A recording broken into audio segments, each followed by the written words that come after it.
acompañamos de amigos y oración. Hoy es tu palabra que nos llena de esperanza, que nos guía al encuentro con el Padre Creador.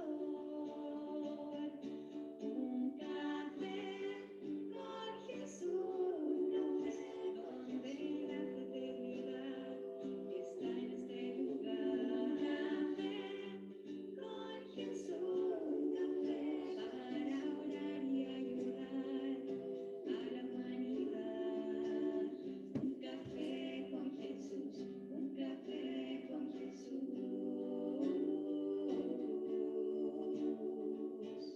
Un café con Jesús, un café con Jesús. Te invito a conectar.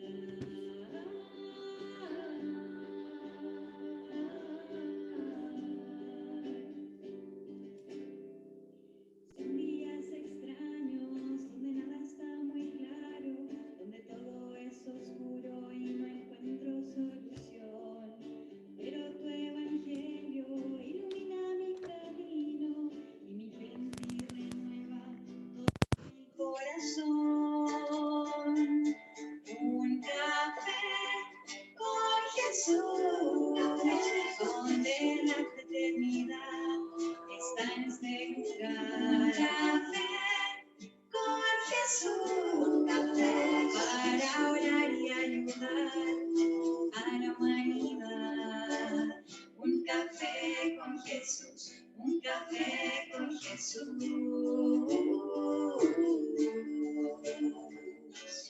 Un café con Jesús, un café con Jesús. Te invito a conectar.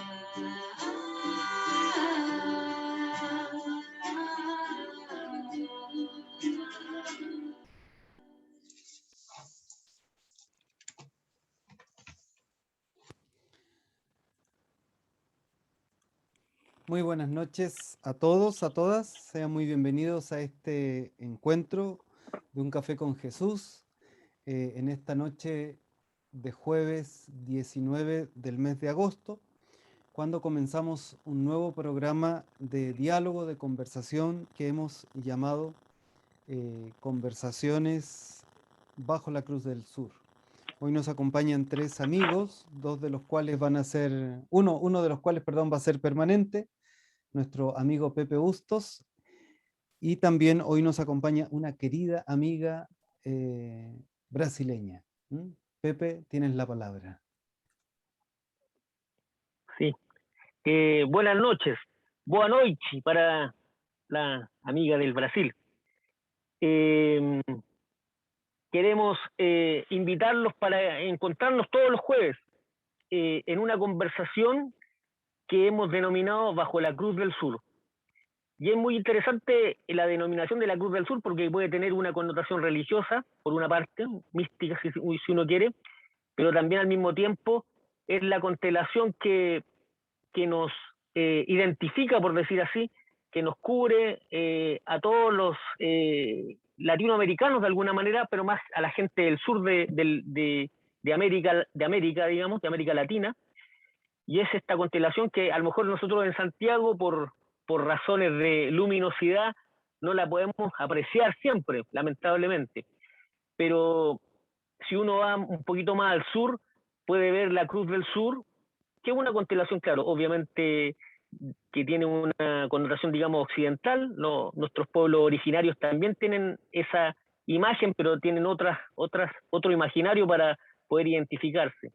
Pero nosotros queremos hablar en el fondo, hablar desde la Cruz del Sur significa hablar con nuestros propios códigos, con nuestra propia identidad, rescatar nuestra identidad tal vez que a veces la hemos un poco olvidado, pero que también nosotros tenemos un valor desde aquí, desde América Latina, desde Sudamérica, desde el Cono Sur. Y entonces la idea es un poco mirarnos también a nosotros, mirar nuestro entorno, mirar lo que somos también por dentro, ¿no? Nuestra cultura, lo que nosotros queremos y podemos aportar al mundo, ¿no? Entonces, esa es la invitación, ¿no? Conversar bajo la Cruz del Sur es mirarnos a nosotros, mirar nuestro entorno social, político, pero también mirar lo que somos como pueblo, ¿no? Entonces es un desafío, no es menor, digamos, sobre todo cuando estamos siempre tan bombardeados por otras culturas, que no es malo, que dialoguen con nosotros, pero también nosotros también tenemos cosas que aportar a ese mundo. Entonces, pensando en eso, es que todos los jueves a las 21:30 horas nos vamos a ir juntando con diferentes amigos de diferentes latitudes de América Latina para poder conversar sobre temas políticos, sociales, también culturales, y poder conversar, entender de manera sencilla tal vez algunos eventos que puedan irse dando, y también, ¿por qué no?, hacer aportes desde donde ustedes están. Esa es la idea.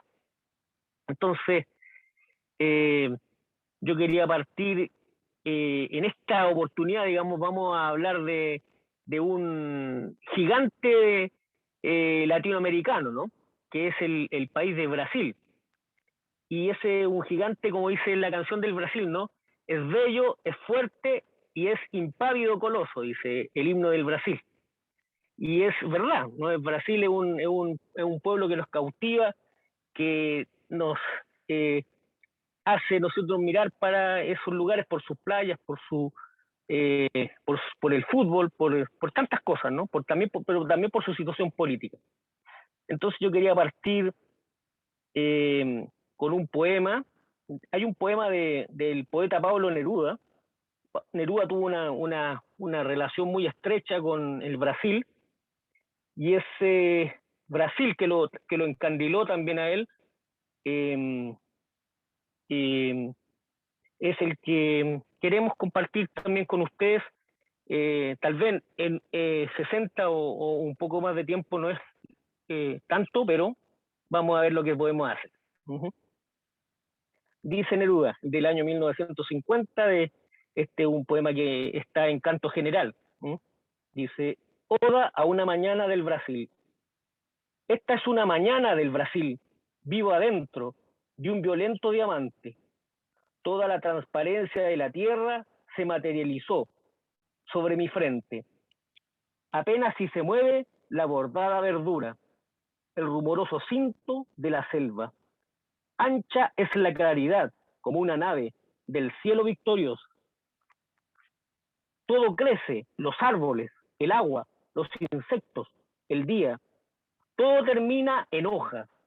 Se unieron todas las cigarras que nacieron, vivieron y murieron desde que existe el mundo, y aquí cantan en un solo congreso, con voz de miel, de sal, de aserradero, de violín delirante.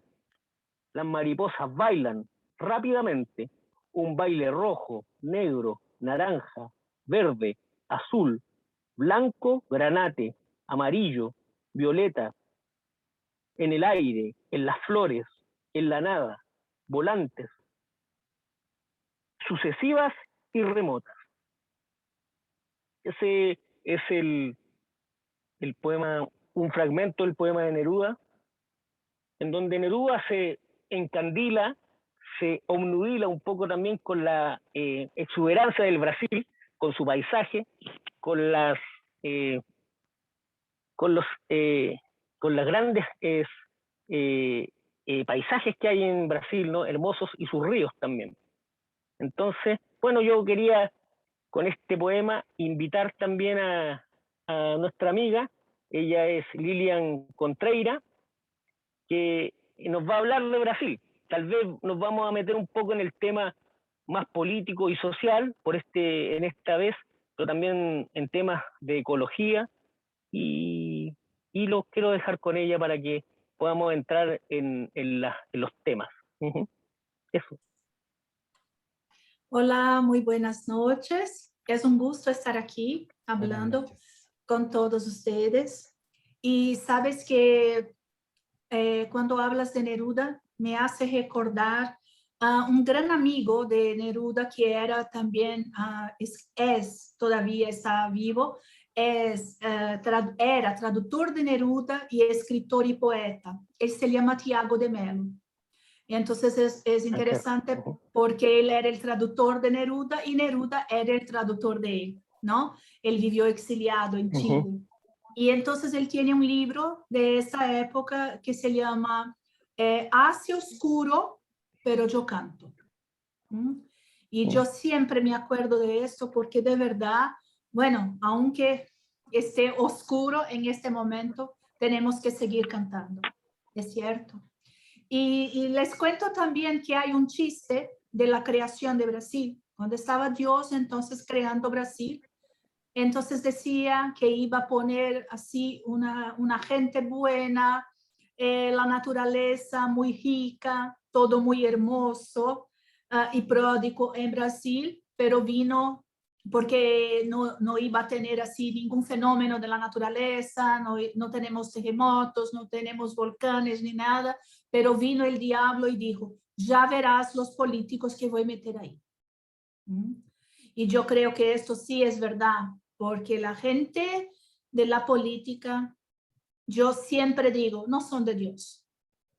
No son de Dios. No es posible que sean hombres de Dios. Es impresionante. Vivimos aquí momentos surreales. Es cierto que yo nunca pensé que iba a pasar por todo esto. Yo, así, con mucho honor de ser brasileña, nunca pensé que un día diría que quería irme de Brasil. Y ahora por veces digo, quiero irme de Brasil. Porque la situación así parece que regresamos a la década de 50, ¿no? Entonces, así, una gente súper mega conservadora en el poder, pero de la peor parte que podemos decir, porque son todos con un prejuicio enorme. Entonces no se puede tener diversidad, hacen chistes, chismes contra negros, contra mujeres, contra la gente homoafectiva. Entonces, así una cosa de tan bajo nivel que es increíble. Es que Brasil estaba así, estuvo en una época tan como que desacreditado de todo, que somos obligados a ir a votar, y entonces la gente nunca pensó que que actualmente ocupa el poder, nunca pensábamos que este hombre podía llegar a alguna parte, porque él era un político ya casi 30 años, pero nunca hizo nada. Solo creaba políticas, yo digo politiqueras. Entonces nunca aprobó una ley ni nada. Él solo creaba controversias, ¿no? Y entonces, pero la gente estaba así tan ya no creía en nada más y simplemente dejaron. Y mira cuál fue la sorpresa cuando este hombre llegó al poder como presidente.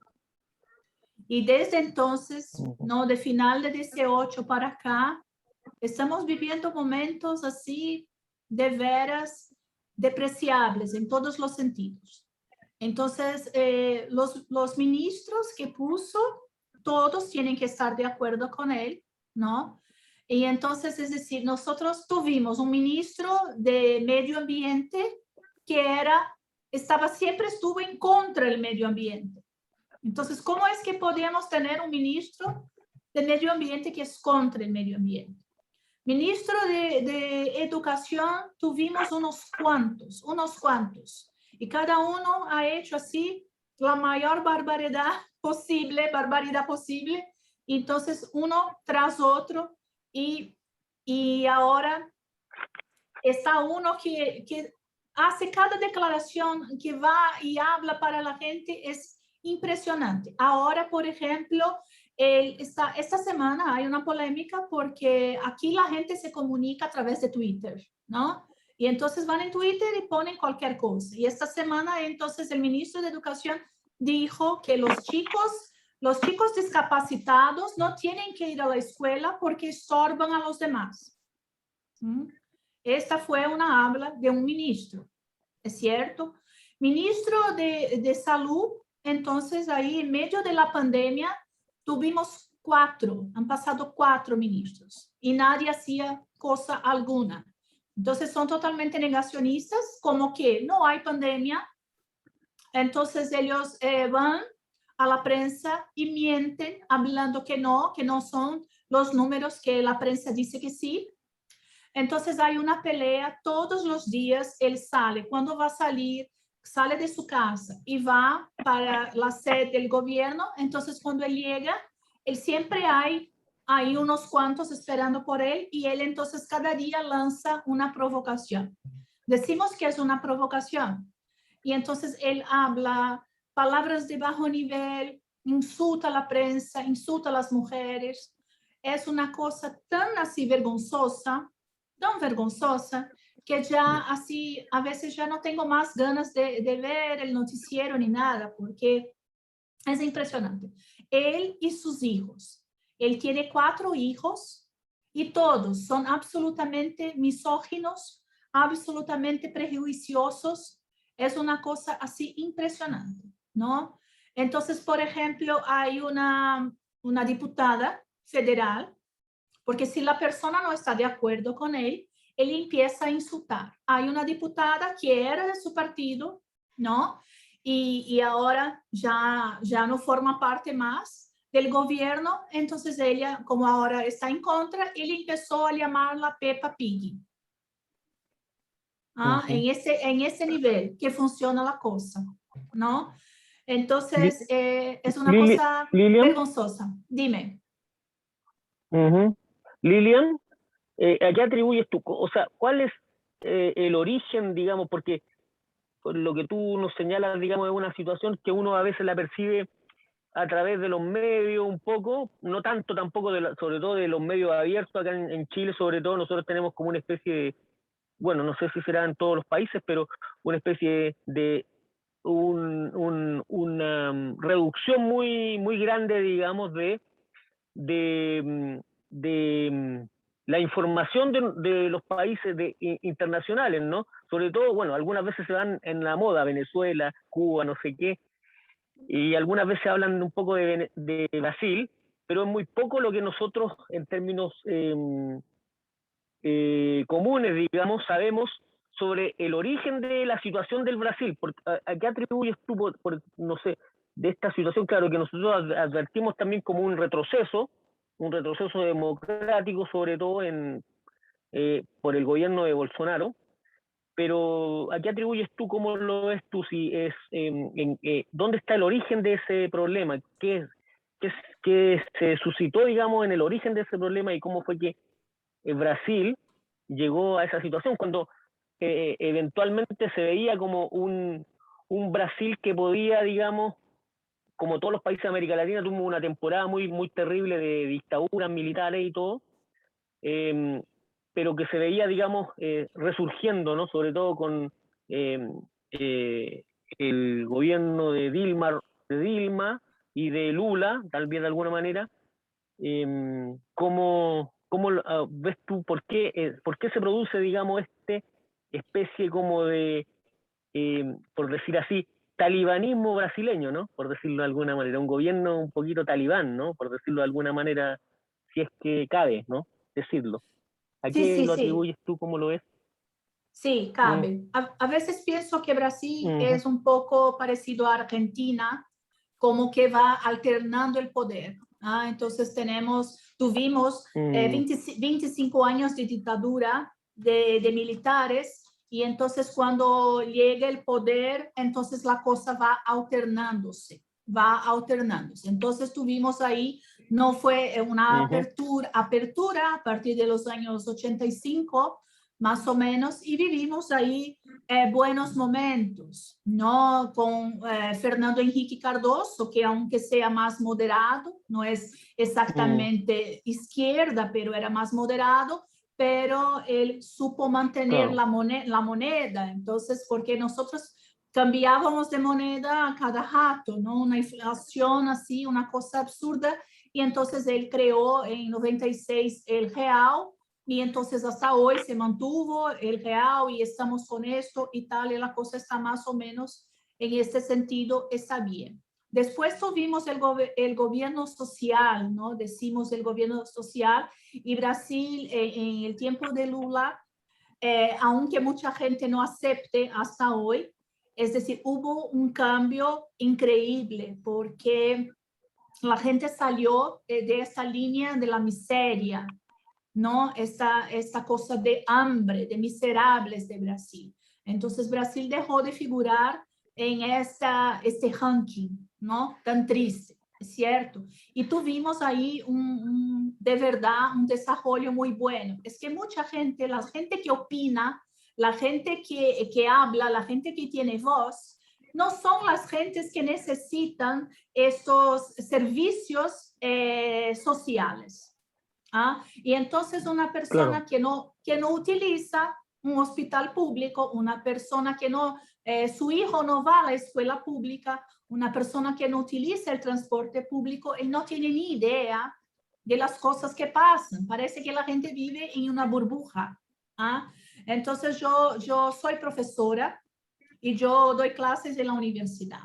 Y entonces en la época de Lula y Dilma teníamos ahí varios proyectos sociales de ingreso a la universidad. Entonces mucha gente que era el primero de la familia a estar en tercer grado, a poder llegar a acceder a estudios universitarios. Entonces, por primera vez, yo tuve muchos alumnos que con estos planes sociales han podido ingresar a la universidad. Y entonces yo tenía clases con 50, 60 alumnos, ¿no? Y después, cuando entra ese gobierno, lo primero que han sacado fueron todos estos programas sociales, y ahí yo simplemente, el año pasado, yo no tenía turmas, no tenía, porque no hubo matrículas, no hubo ingreso en la universidad. Entonces sentimos así esa clase B, C, ellas no han podido más acceder a la universidad. ¿Ah? Y entonces yo, mira, de veras, Brasil era denominado un país católico. Casi 80% o más de la población era católica y los demás tenían religiones afro.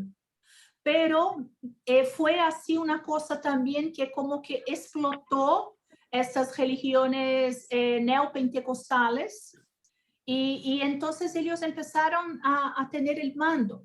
Y entonces una de las mayores iglesias aquí pentecostales que está en toda parte, incluso en otros países, es la Iglesia Universal del Reino de Dios. Y ellos así tienen mucho poder, mucho dinero, han comprado canales de televisión, han comprado prensa y tal. Y entonces ellos empiezan a hablar para esta gente que es gente buena, pero es gente sencilla, gente humilde, que a veces no tiene, yo digo, no tiene criticidad. Entonces el pastor les habla y ellos toman eso como verdad, como la única verdad. Y entonces los pastores decían, vote por ese, porque Bolsonaro se dice evangélico, ¿no es cierto? Y entonces él empezó, toda esa gente votó por él. No es que él ha ganado una elección. Entonces, es decir, que él ha tenido 30% de los votos. Y entonces 30% ha votado por otro candidato y los demás no fueron a votar. Simplemente no fueron a votar. Y la gente no pensó que con 30% él iba a llegar. Y llegó. Porque él era de un partido que llamamos aquí partido enano. Porque nosotros en Brasil, esta pluridemocracia o pseudodemocracia, tenemos 33 partidos. Es demasiado. Teníamos 18 candidatos a presidencia. 18. ¿Ah? Algunos pocos representantes de minorías, había una indígena, había una mujer, es decir, es poca representatividad, es cierto. Y entonces, pero fue así, ¿no? Antes de las elecciones había rondas de rueda de prensa, rondas de entrevista y tal. Él fue el único candidato que nunca fue a una entrevista. Él nunca participó de un debate, de nada. Pero él tenía, entonces aquí la cosa funciona así. Cuando el partido es grande, tiene 20 minutos en la tele. Si el partido es pequeño, casi no tiene tiempo. Y él entonces pertenecía a un partido que tenía 8 segundos en la tele. 8. Apenas decía su nombre, nada más. Él era un total desconocido de la gente. Pero pasa que él fue ahí a hablar justamente en Minas, estaba en Minas, y él entonces tomó una cuchillada. Bueno, esto ahí fue una cosa que apareció en toda la prensa, todo el tiempo, en todos los canales, en toda la prensa escrita, en internet, todo el tiempo. Es decir, que solo se hablaba de él. Y esto tuvo así una proporción que fue la mejor publicidad para él. Hasta hoy hay gentes que dudan si esto fue de verdad, no un atentado o si fue algo para promocionar. Porque después de esto, y ahí la gente empezó, ay, qué pena, ay, mira, qué absurdo. Y entonces él acabó ganando la elección por pena, porque la gente le tuvo lástima. Es una cosa de veras surreal, ¿no? Porque, y ahora después de todo esto, él salió del partido. Él salió, el partido ya él está sin partido. Después nosotros tenemos aquí las bancadas que decimos de diputados, senadores y tal. Tenemos las bancadas así. Tenemos la bancada evangélica, que son unos cuantos, y entonces todos los que él puso como ministros son evangélicos. Él puso una mujer como ministra del Bien Social y de la Mujer y Derechos Humanos, que se dice doctora en teología, pero ya hemos descubierto que no es. Ella es pastora, pero no es. Esta mujer es una que tal vez hayan escuchado hablar, que es así, ella solo dijo polémicas, nunca hizo nada hasta ahora, ya estamos en 3er año, ¿no?, del gobierno y nunca hizo nada. Ella solo lo que dijo es que mujer tiene que vestir rosa y hombre tiene que vestir azul. Es eso que ella hace, nada más. Solo habla polémicas y tonterías, ¿cierto? Hubo muchos escándalos porque todos los que son ministros inflaban su currículum. Entonces el ministro de Medio Ambiente dijo que había estudiado en Harvard, después se descubrió que era mentira, el otro había dicho que había hecho una tesis doctoral no sé qué, después se descubrió que era mentira, que hubo plagio. Entonces solo este gobierno se mantiene por escándalos. Y entonces, y ahí hay una bancada evangélica, luego hay una bancada que es armamentista. Entonces son como los estadounidenses que defienden ahí arma de fuego, que todos tienen derecho a andar armados, como que para defenderse y tal, ¿no es cierto? Y andan armados. Ahora, la semana pasada fue a la cárcel uno que fue ministro y ahora es diputado porque él aparece, hace vídeos, sube vídeos a YouTube y tal, con armas, con un montón de armas, porque esta es la solución y etcétera.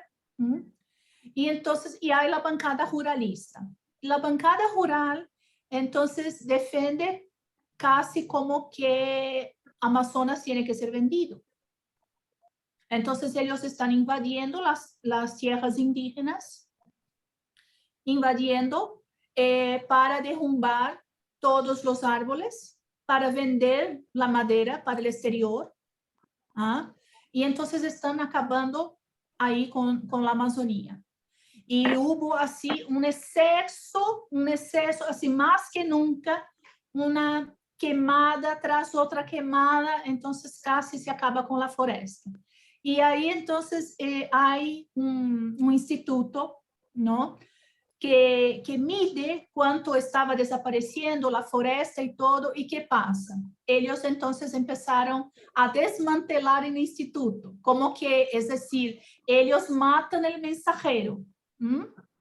Entonces, ¿cierto? Entonces ellos empezaron a desmantelar todo este instituto que es súper serio, que siempre fue súper serio, Y empezaron entonces a dimitir el presidente, los secretarios del instituto, como que el instituto no puede más divulgar la verdad.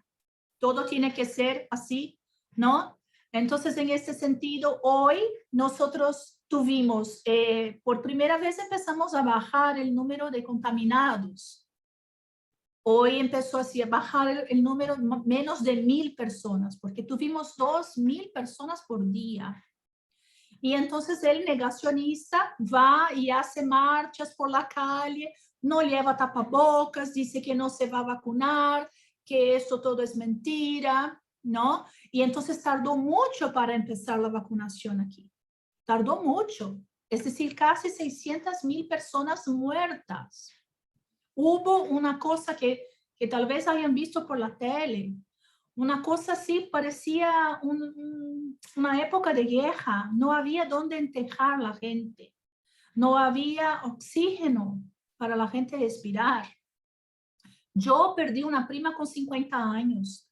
Yo tuve varios alumnos contaminados. Todas las familias tienen a alguien que han perdido. Yo tengo una amiga que se quedó ahí en hospital 50 días y ahora apenas está empezando a andar otra vez.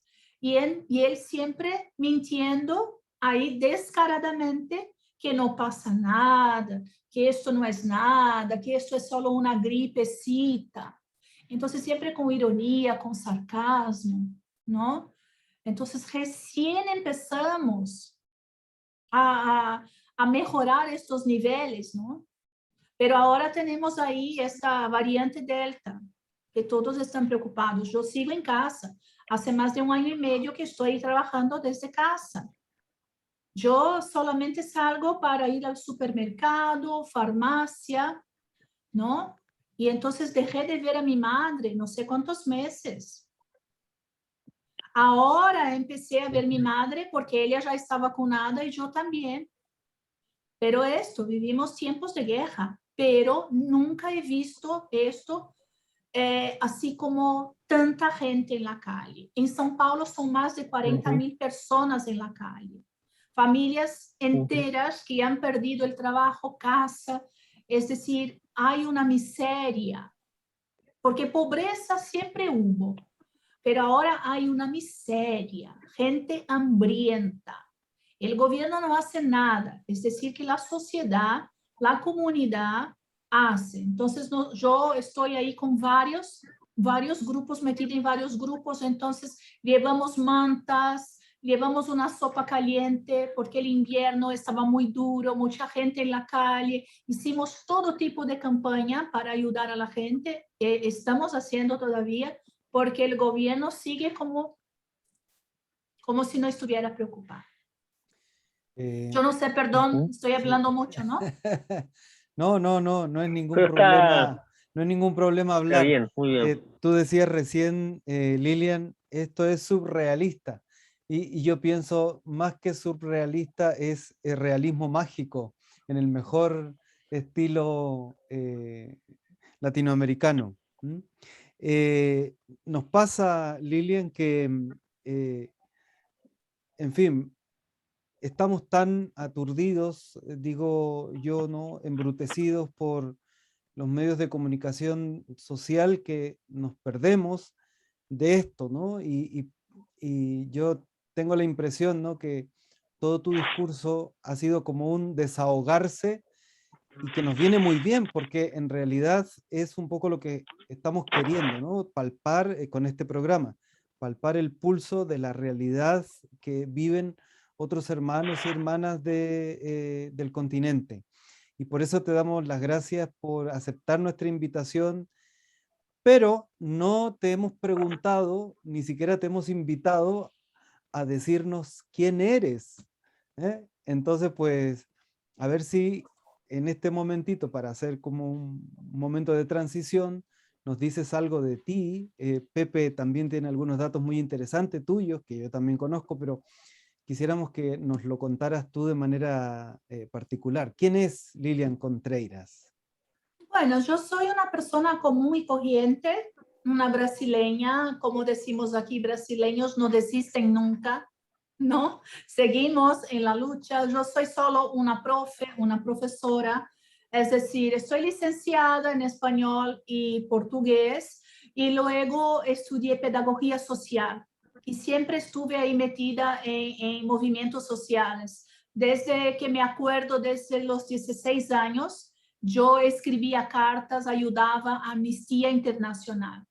Escribiendo cartas, pidiendo, haciendo peticiones y tal, ¿no? Pero yo nunca me imaginé que un día iba a conocer ahí personas que de veras eran importantes. Entonces, a los 20 y poquitos años, tuve la gracia de ir a trabajar con Paulo Freire. Y entonces fui a ser su secretaria solo porque hablaba inglés y español, entonces iba a ayudarle en la correspondencia y todo esto. Y fue así algo muy importante que cambió mi vida, seguro, porque él era una persona que hacía con que nosotros pudiéramos vernos como gente de verdad, ¿no? Él nos valoraba mucho como gente. Era una persona de veras muy amorosa, muy generoso, ¿no? Y yo entonces conocí a esta persona, la persona de veras, no así el escritor, el educador conocido mundialmente. Y entonces yo me acuerdo que yo era muy así como decimos cruda, ¿no? Ingenua, tonta. Y bueno, empecé entonces a estudiar más y más porque quería entender todo aquello que escuchaba, todo aquel que formaba parte de las reuniones y todo eso. Él era secretario de Educación, ¿no? Fue secretario de Educación en São Paulo y él hizo un gobierno que hasta hoy toda la gente comenta y todo eso. Y fue una época importante para mí también como persona, porque me quedé embarazada y yo estaba casada, quedé embarazada y entonces él abrió todo el corazón para mi familia, llamaba a mi hijo de nieto, entonces fueron momentos muy importantes. Y yo me quedé con él hasta el último día de su vida. Desafortunadamente se fue así, tempranamente, pero yo digo que él fue mi padrino, porque él me presentó, sin querer me presentó a los dominicos, me presentó a Fray Carlos Josafat. Ellos estuvieron exiliados juntos en Suiza. Él estuvo 16 años, pasó primero por Bolivia, luego por Chile y después se fue a vivir en Ginebra. Y Fray Carlos Josafat era un dominico, un profesor que había conocido a Paulo Freire en los años 50 en Recife. Y entonces después ellos se encontraron otra vez en los años 60, cuando de la fundación de la capital de Brasil, Brasilia, y luego fueron a encontrarse después en exilio. Y entonces cuando yo supe de la muerte de Paulo Freire, porque el hospital me llamó a mí, porque el día anterior él había hecho una intervención que había sido todo bien del corazón y tal, y entonces yo fui a visitarlo y la médica había dicho que había sido todo un éxito, que él saldría al día siguiente. Y entonces yo había planeado con la esposa de él, Mita Freire, y entonces que iba a buscarle en el hospital. Y bueno, era el día 2 de mayo de 97. Y justo a las 6 de la mañana, yo iba a las 10 de la mañana, a las 6 de la mañana el hospital me llama y dice que él había fallecido. Entonces yo no sabía, me acuerdo que yo no sabía qué hacer. En ese momento me quedé así tan atolondrada y yo llamé a Fray Beto, que Fray Beto yo había trabajado con él y Paulo Freire, entonces llamé a él, ¿qué hago ahora? Fray Beto dijo que pasaría por el hospital, pero estaría marchando, se iba a hacer un viaje internacional, pero que iba a pasar por el hospital y me iba a presentar un gran amigo de Paulo Freire que había regresado de Suiza. Y este era entonces Fray Carlos Josafat.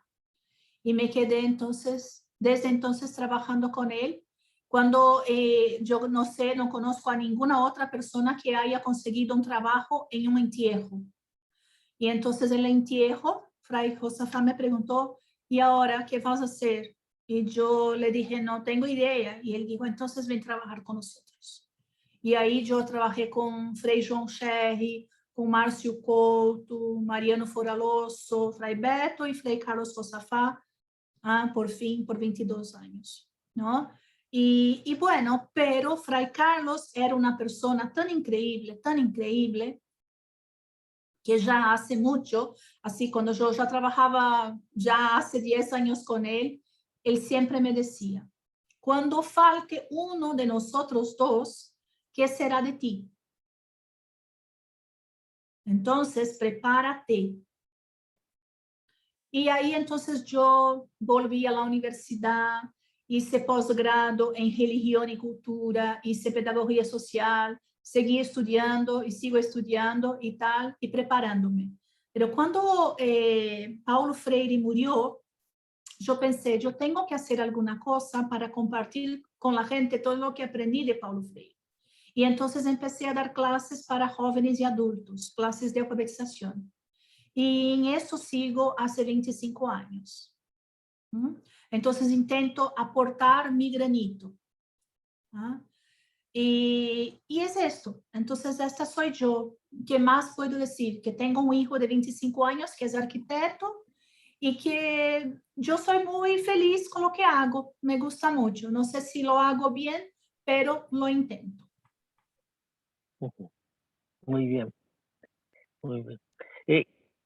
Tú hiciste todo un diagnóstico, ¿no? Una mirada de lo que sucede en Brasil en la actualidad, ¿no? De tu perspectiva. Yo me acuerdo una vez que estuve con don Pedro Casaldáliga, y él nos decía, y nos hizo dos preguntas, me acuerdo, en una oportunidad.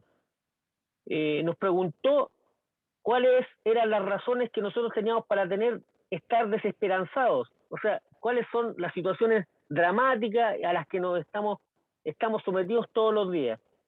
Y después, una vez que lanzamos un chorro también de situaciones tristes y dramáticas que se vivían todos los días, después él nos preguntó cuáles eran nuestras razones para tener esperanza. ¿Cómo ves tú, Lilian, cuáles son las razones tuyas y también cómo ves tú un poco a mirar un poco lo del pueblo del Brasil? ¿Cuáles son las razones para que el pueblo de Brasil tenga esperanza todavía, ¿no? Frente a una situación que puede ser adversa por la situación de la pandemia y la situación política. ¿Cuáles tú crees que son las razones para tener esperanza en el actual contexto? Bueno, tenemos muchísimas esperanzas. Yo no dejo de creer que esto va a cambiar y que esto va a terminar. Siempre me recuerdo a mi abuela que decía que no hay mal que dure 100 años. Yo espero que no sea tanto, pero que se acabe. Es cierto, entonces estamos ahí muy esperanzosos para las próximas elecciones, que será el próximo año. Es cierto, el año 2020 fue demasiado duro, claro, para todo el planeta por la pandemia, pero especialmente para nosotros aquí, porque nosotros teníamos algunas personas de la iglesia que eran como nuestros conductores, ¿no? Entonces acabas de mencionar a don Pedro. Don Pedro, así yo digo que había como 5 personas de la iglesia, como máximo 10 personas que yo puedo nombrar para mí, que eram referências. Então, Dom Helder Câmara, Pedro Casaldáliga, Frei Carlos Josafá, Dom Paulo Evaristo Arns, ¿no? La hermana Dulce, que agora é nossa primeira santa, é certo? Então, são pessoas assim, absolutamente que não há dúvida, são pessoas que sempre estiveram aí delante, nós como que guiando-nos. Pero se fueran. Entonces el año pasado se fue don Pedro, el año pasado se fue Fray Carlos Josafá. Nosotros pensamos, ¿y ahora? ¿Y ahora? Tenemos un padre que lucha muchísimo en São Paulo, que es padre Júlio Lancelotti. Es una persona que digo, es un Quijote. Él desde que, bueno, siempre ha trabajado con la gente, con la población de la calle, siempre. Y sigue trabajando, con pandemia, sin pandemia, ese hombre que está toda la noche ahí trabajando. y llevando comida, y llevando manta, y etcétera. Él es muy atacado por todos, el gobierno, siempre fue. Hace 30 años que este hombre es atacado, pero sigue ¿Y cómo ves, ahí incansable. Dime. Perdón, Lilian, ¿y cómo ves tú los movimientos sociales, las organizaciones sociales del pueblo, que a lo mejor tal vez no están tan vinculadas también con la iglesia, puede que no estén, a lo mejor sí? Eso a mí siempre me llamó mucho la atención de Brasil, perdón que haga un paréntesis, de Nada. esta unidad muy interesante que había, no sé si unidad, pero por lo menos de diálogo permanente entre las organizaciones sociales y la iglesia, principalmente la iglesia católica, que en Chile tal vez no se veía tanto, por lo menos desde la dictadura, desde que se terminó la dictadura en Chile, que no se veía tanto, y en Brasil siempre había una permanente diálogo, una permanente incluso trabajo mancomunado entre las organizaciones sociales, el MST, las comunidades eclesiales de base, y diferentes organizaciones, ¿no? Eso es muy interesante. ¿Cómo ves tú los movimientos sociales en Brasil? ¿En qué parada están? Si tú los ves como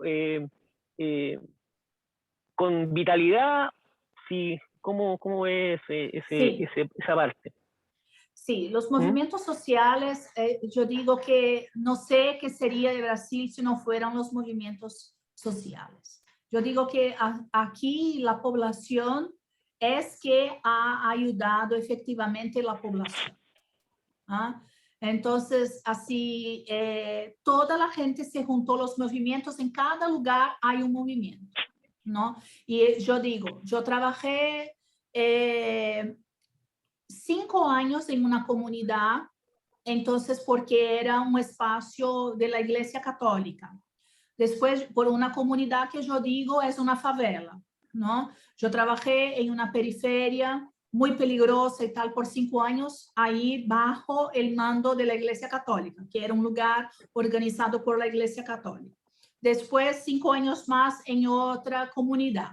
Ahora yo trabajo para una comunidad también, pero el espacio es de una institución espiritista. Entonces yo digo, no importa bajo mando que sea, es decir, es el tercer sector que ayuda a la gente. Y si no fuera por eso, y entonces para mí da igual si es católico, si no es, no pasa nada. Yo digo, bueno, es la gente ayudando a la gente. Y ahí vamos. Pero sabes que todo este ataque a Padre Julio ha ayudado a Padre Julio. Porque ahí han empezado a venir donaciones de toda parte. Esta semana él ha dado una entrevista que ya no tenía dónde poner las donaciones. Qué bien, porque la población salvando a la población. Y mira, y yo hago campaña para Padre Julio, y yo digo, yo ahí movimiento a todos mis alumnos, y hicimos ahí, recaudamos pañales, recaudamos todo tipo de cosas, y vamos a entregar a él. Y la gente no se importa. Bueno, es para hacer algo bueno. Entonces no importa si está bajo mando un padre, no pasa nada. Entonces seguimos. Yo digo que hay un movimiento social muy grande llamado CUFA, que es Cooperativa Unidas de Favelas. Y esto entonces han conseguido canastas de comida, ¿no? Para llevar a la gente, para donar a la gente, y hay almuerzo, todo eso. Entonces, toda es este tercer sector que movimenta, ¿no? Si no fuera por ellos, entonces, no, hay un movimiento aquí creado por Paulo Freire, cuando él fue aquí secretario, que se llama MOVA, que es Movimiento de Alfabetización de Jóvenes y Adultos. Cuando fue creado por Paulo Freire, teníamos en la ciudad de São Paulo 1.500 salas de estudios de EJA, que decimos, ¿no? Educación de Jóvenes y Adultos. Después, últimamente, con mucho esfuerzo, llegamos a 500 salas solamente, ¿no? Entonces ha bajado muchísimo. Yo digo que este movimiento de educación de jóvenes y adultos es uno de los más olvidados del sistema. Si tú entras en el sistema del gobierno, en la página web del gobierno de MEC, que es el Ministerio de Educación y Cultura, la última información que tiene para jóvenes y adultos es del año 2017. Está totalmente desactualizado. ¿Sabes cuándo empezó este gobierno? El presupuesto para educación de jóvenes y adultos, ¿sabes cuánto eran? Un 2%. 2. ¿Qué hacemos con 2%? Yo digo que estos profesores, que son todos voluntarios, son unos héroes. Porque ahora, principalmente en tiempos de pandemia, el profesor hace todo material en su casa, hace la impresión y lleva para cada alumno. Porque la gente no tiene internet, no tiene ordenador para hacer clase. No hay cómo hacer educación remota. Y entonces ahora estamos ahí con un hueco que solo aumenta.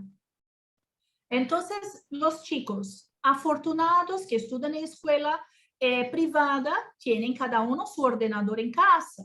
Tienen una mamá y un papá que les ayudan. Pero un chico que vive en favela, que la mamá no es alfabetizada, que no tiene padre, ¿cómo es que va a estudiar? Simplemente hace 2 años que no van a la escuela. Y entonces ha empeorado mucho, porque en la escuela ellos tienen el desayuno, tienen el almuerzo, tienen la merienda. Y entonces imagínense cómo es esto. ¿Cómo quedó esto? Recién volvimos a clase. Ahora, la primera semana de agosto, las escuelas volvieron, ¿no? Pero ¿cómo es que voy a pedir para un niño de la favela que lleve tapabocas, que pase alcohol, que lave las manos si no hay agua en su casa? No hay agua para beber. ¿Habrá agua para lavar las manos? Y eso en São Paulo, que estamos en la ciudad más rica de Brasil. Yo no puedo ni pensar cómo es la cosa por ahí. Entonces, solo que la gente no desiste nunca. Esto es verdad. Entonces, estamos esperando muchísimo las próximas elecciones y ahí va a haber otra vez un embate, si vuelve Lula, si no vuelve, pero todavía ese presidente tiene un 30% que sigue apoyándole. Entonces, no sabemos a qué precio, pero intentemos que mucha gente se arrepintió de haber votado por él. Mucha gente me dice que sí, pero muchos siguen ahí como que una cosa que yo digo, nosotros decimos terraplanistas, porque ellos no creen ni que la tierra es redonda. Son gentes, así no podemos comparar hoy día con esta crisis que tenemos ahí social de Afganistán, pero en alguna manera sí, Pepe, tienes total razón. Vivimos bajo ahí reglas de talibanes. Oye, Lilian, pensaba, cuando estaba preparando esta entrevista en la tarde, veía que en julio hubo de alguna manera manifestaciones en contra del gobierno. Sinceramente, más allá del 30% que pueda tener Bolsonaro y ciertamente su amistad entrañable con los militares, ¿de verdad terminará Bolsonaro su periodo? ¿Qué crees tú? Ay, por favor, esto es lo que pido todos los días a Dios, ¿no? Pero estas amistades que él tiene con los militares, digamos que son los militares, aquí decimos de bajo clero. Y entonces ya en julio, a partir de julio para acá, ya hubo varios demisiones de las Fuerzas Armadas, decimos. Entonces varios que eran grandes generales han pedido ya permiso para salir, ya no quieren más apoyar. Y entonces yo creo que él está perdiendo fuerzas y él hace a cada día un movimiento para empeorar la cosa. De veras, ¿no? Otro día, no sé si habéis visto un desfile militar con tanques y no sé qué, como que una provocación al Supremo Tribunal Superior aquí. Solo porque aquel día iban a votar porque él quiere que vuelva el voto impreso. Nosotros tenemos urnas electrónicas hace 25 años y nunca hubo así nada de fraude. Una cosa que funciona en Brasil es esto. Y ahora él viene y dice que esto no funciona y que quiere el voto en papel. Pero gracias a Dios esto no pasó, no ha ganado y el Supremo ha votado que no. Pero él movimenta personas para que vayan a las calles protestar contra el Supremo. Pero menos mal que son minoría, porque la gente también va a protestar en contra, y mucho más gente, es que él se apoderó de símbolos nacionales, por ejemplo. Entonces, que ellos tienen el uso de la bandera y el uso de los colores verde y amarillo. Es decir, que nosotros no podíamos más tener bandera ni nada, porque, bueno, y todos los que están en contra son comunistas. Pero la gente no tiene ni idea que es comunista, ¿no?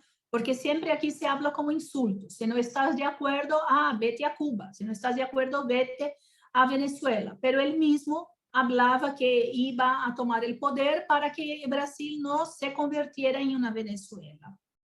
Pero lo que está haciendo hoy día, con desfiles militares y esto, y ahora está prometiendo para otro también grande manifestación para el 7 de septiembre, que es el Día de la Independencia de Brasil. Entonces no sabemos muy bien, pero todos estamos articulando. Estoy aquí en no sé cuántos movimientos y de profesores. Hay un colectivo que se llama Colectivo Paulo Freire. Nos organizamos y tenemos un café con Paulo Freire en cada ciudad. Tenemos cafés internacionales, hacemos encuentros, porque este año es el centenario de Paulo Freire. Entonces hay manifestación en toda parte. Este año también será el centenario de Frei Josafá. Estamos también con los dominicos haciendo algo. Y entonces, es decir, la gente no deja de juntarse, manifestarse todo el tiempo. Esto, yo digo, es muy bueno. No dejamos de manifestarnos. Ellos no van a callarnos, ¿no? Perdón, la actual situación judicial de Lula lo vuelve un candidato posible para la elección del próximo año. Sí, posible. Ahora sí, ya han sacado todo, ya no hay nada en contra, ¿no? Y él ya está viajando por todo el Brasil otra vez, encontrándose con la gente. Así, ¿qué pasa? Es que hubo un desgaste muy grande del Partido de los Trabajadores. Hubo muchos escándalos. Y entonces, es decir, que la gente no puede hay algunos que no pueden ni escuchar hablar, no pueden escuchar de PT, no pueden escuchar hablar de Lula, no quieren más saber.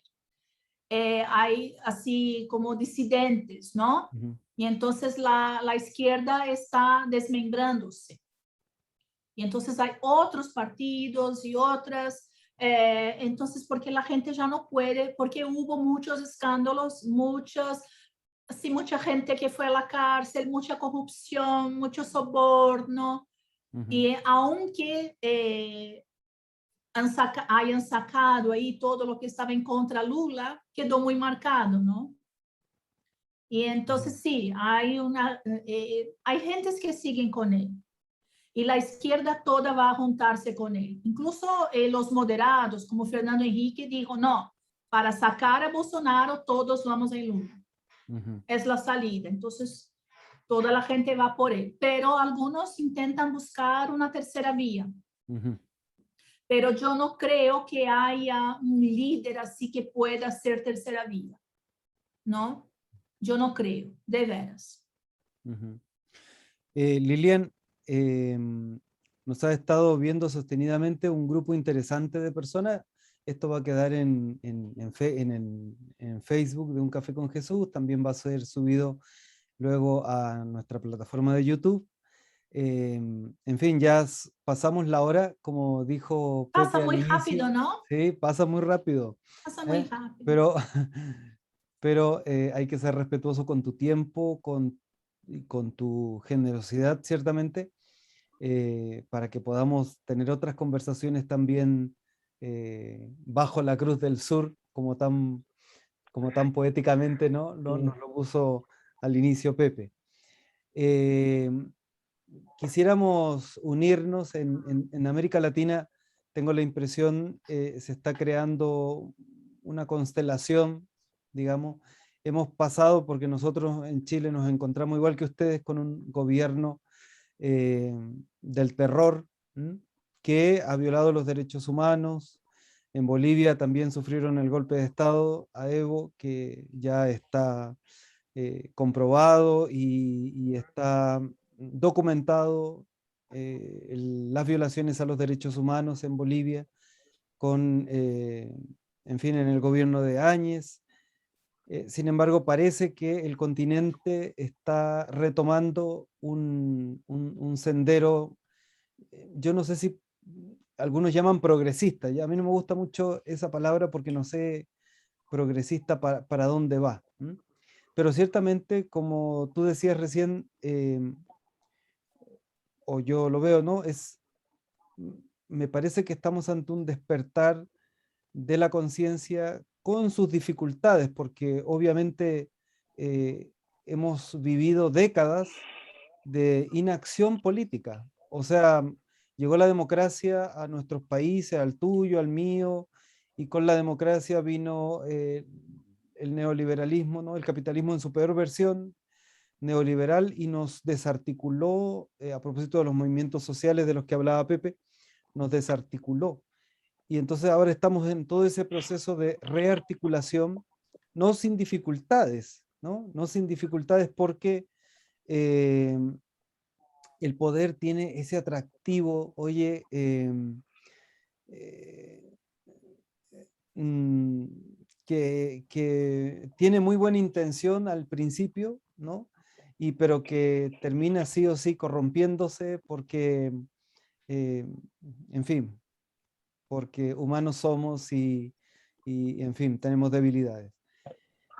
En relación a lo que decía Pepe sobre el tema de esperanza, yo veo que hay una esperanza, como un despertar social, y ahí tenemos mucha tarea interesante por hacer, y por eso de alguna manera este programa, como decíamos al inicio, que quiere saltarse los medios de comunicación tradicional, quiere ser una posibilidad de encontrarnos mutuamente para dialogar, para conversar, desde distintas miradas, incluso para hacernos conscientes de que aquí y allá habemos mujeres y hombres que estamos luchando por romper ese cerco que nos divide y descubrir que habemos hermanos y hermanas, que lo único que hay en realidad somos hermanos y hermanas que queremos construir una patria grande, amorosa, tierna, con capacidad de acoger, con capacidad de amar la tierra, eso que hoy día está en cuestión y que tú lo exponías a propósito de la tremenda desertificación que ha significado el gobierno de Bolsonaro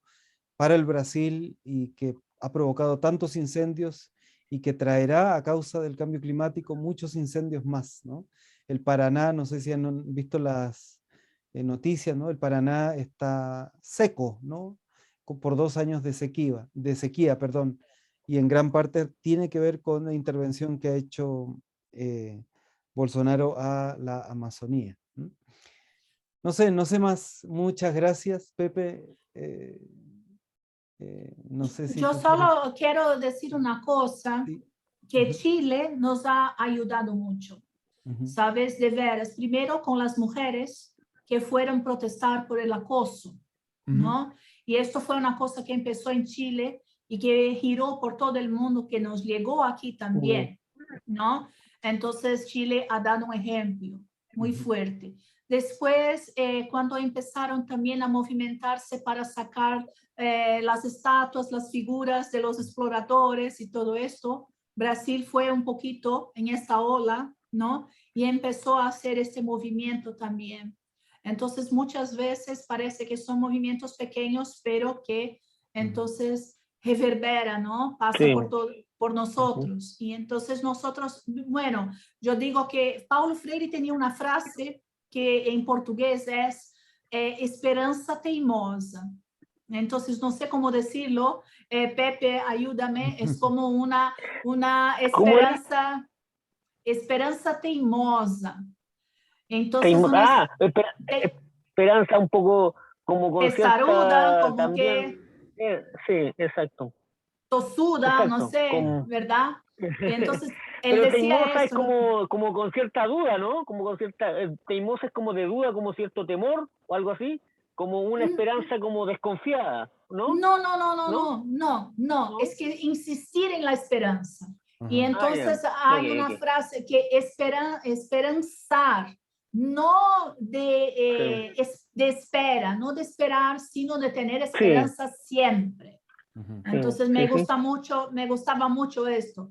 Y creo Bueno, que, bueno, sin perder la esperanza jamás. ujú, No podemos, no exacto, podemos. Si perfecto. Sí, está nosotros, si contra. perdemos la esperanza, entregamos el oro al bandido. ujú. Tal ¿Mm? cual, Ujú, tal No cual, podemos. tal cual. ujú. Muy bien. Los que nos ven te mandan saludos cariñosos, Lilian, Sí, desde muchos buenos. Chillán, al sur del país, desde Santiago, te están viendo también desde Copiapó, Ah, te qué mandan lindos. un abrazo grande Sí, de diferentes lugares de Chile, sí, de de diferentes algunas lugares de regiones de Chile. Chile. Sí, Sí. Igualmente, mira, siempre yo las quiero pasamos. mucho a Chile, de veras, y Sí, espero poder volver a Chile porque yo soy enamorada de ese país.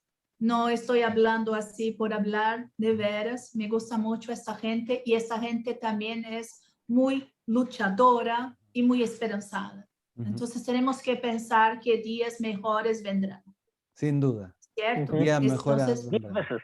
Como dicen Espe- los mapuches aquí, dicen, Marichi huevo, 10 sí, veces venceremos. 10 veces venceremos. Ujú. muy bien. Muy Adelante bien. entonces, ahí vamos, Con esa, ¿cierto? con esa esperanza taimosa, ¿no? Taimosa, ¿no? Teimosa, Taimosa, ahí sí. está, era de estar Taimosa. taimado, como Eso, taimado, eso. así como. eh, Con esa esperanza Muy taimosa bien, nos despedimos, les es, damos la gracia ahí a entendí, eso, nuestra querida Lilian. Pues eso. antes de terminar, mira, quería contarte, Lilian, voy a compartir pantalla. Antes de terminar, estamos invitando a participar a un curso. Estamos fundando, organizando un pequeño centrito, vamos a decir así, que se llama Ágora, Plaza Universal de Sentipensares. Estás convidada a compartir con nosotros, Lilian. Y entonces vamos a comenzar un primer curso al que quiero aprovechar de invitar a quienes nos ven, que tiene por título Pensar sin barandillas, una introducción a Hannah Arendt. Y va a ser dictado por la profesora Montserrat Espinosa de los Monteros. Ella es máster en filosofía política, mexicana, y ella nos va a regalar 8 charlas, 4 los martes de septiembre y otros 4 los martes de octubre, a las 19:30 horas, es decir, a las 20:30 horas para ti en Brasil. Y Mira, sí, quiero participar, quiero, muy eh, interesante, me gusta mucho este tema. ¿cómo es? Benvinda, ¿no? Señor Gracias, Benvinda. Benvinda. muchas gracias. Anna Arendt dice, se atrevió a pensar. Ella definió esta intrepidez. Yo llamo pensar sin barandillas. Mientras usted sube y baja las escaleras, siempre se apoya en la barandilla para no caer. Pero hemos perdido esta barandilla. Y eso me parece interesante este curso, justamente porque nos sitúa ante esa realidad. Hemos perdido la barandilla, incluso desde esa definición de la que tú hacías mención, las izquierdas que son incapaces de ponerse de acuerdo, las derechas, los centros, que no sé dónde están los centros, nunca he sabido dónde están los centros, pero que nos sitúa ante esta necesidad hoy de pensar el presente en vistas de un futuro mejor que se ve complejo por lo del cambio climático, por esta batahola que hay políticamente y de las desgracias que son nuestros políticos, por lo menos en América Latina, no solo en Brasil, ¿no? No es solo No, no es no solo tu es nuestro castigo, Lilian, ¿eh? privilegio, No no, es no solo es tu nuestro castigo, privilegio. es un castigo, parece que pecamos demasiado, entonces estamos pagando, en fin. Así que pues están todos convidados, convidadas a este curso. Digo yo, tiene su costo porque obviamente hay cosas que hay que pagar, en fin. pero están todos convidados, convidadas. Muchas gracias, Lilian. Muchas gracias Muchas a todos los que nos gracias. han acompañado. No. Gracias, Pepe. Gracias, Lilian. ¿Sí? Gracias Carinhos a... aos irmãos do Brasil. Carinhos aos Gracias. irmãos e às irmãs do Brasil. Muito obrigada. Y a todos, Un saludo muy fuerte y si, bueno, si puedo aportar algo, aquí estoy. ¿Ah? claro que sí. Entonces, un beso con cariño. Muchísimas gracias por la invitación, de veras. Y bueno, hasta siempre, ¿no? Vamos a aprovechar que estamos en el centenario de Paulo Freire para invitarte a Ágora también a compartir alguna charla. Ya lo cuadraremos, Lilian, no te preocupes. Que Perfecto. aquí somos especialistas en sacar el jugo a las personas, ¿no? En aprovechar su conocimiento, su sabiduría. ¿eh? No, para nada. Sabes, yo digo así, más sabe el diablo por viejo que por diablo. Claramente. Así que ya puedo decir algo. Claramente. ¿Cierto? Muy bien. Muy bien. Muchas Bueno, gracias a todos. Un saludo a muy todas. fuerte. Muchas gracias Saludos, a quienes gracias. comparten con Gracias. nosotros hoy y pues les invitamos para el próximo jueves también a las 20:30 horas a compartir con nosotros un café con Jesús. Muchas gracias. Ustedes, Pepe y Lilian, no se vayan, apaguen sus micrófonos, pero no se vayan. Y a todos los que participan con nosotros le damos las muy buenas noches. Gracias por su presencia y por su compañía siempre. Muy buenas noches.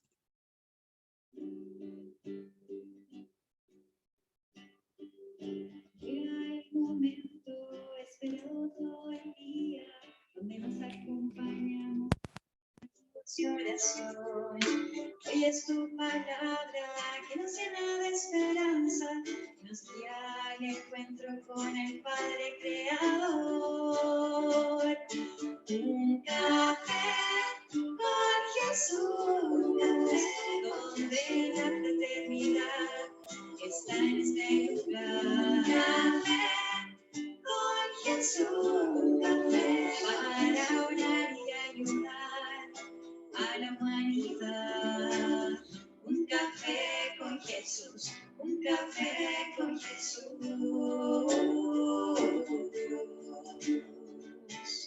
Un café con Jesús, un café con Jesús.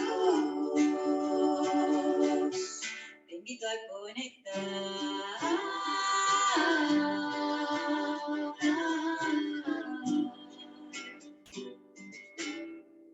Son días extraños donde nada está muy claro, donde todo es oscuro y no encuentro solución. Pero tu evangelio ilumina mi camino y mi sentir renueva todo mi corazón. Un café con Jesús, donde la fraternidad está en este lugar. Un café con Jesús, un café para orar y ayudar a la humanidad.